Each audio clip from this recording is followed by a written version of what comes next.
காரியம் முடித்திடும் சிவனே, ஏற்றம் வாழ்வில் தந்திடும் சிவனே, பண்ணிய பாவம் போக்கிடும் சிவனே, அண்ணாமலையில் அருளும் சிவனே. கண்கள் 3 கொண்டவன் சிவனே, கனிவுடன் நம்மை பார்ப்பவன் சிவனே.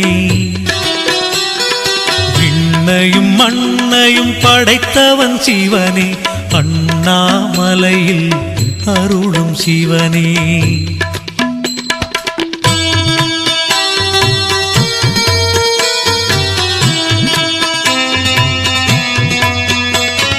தேவரின் துன்பம் தீர்த்தவன் சிவனே, திருவருள் புரிந்திட வருபவன் சிவனே, மாபெரும் சக்தியை கொண்டவன் சிவனே,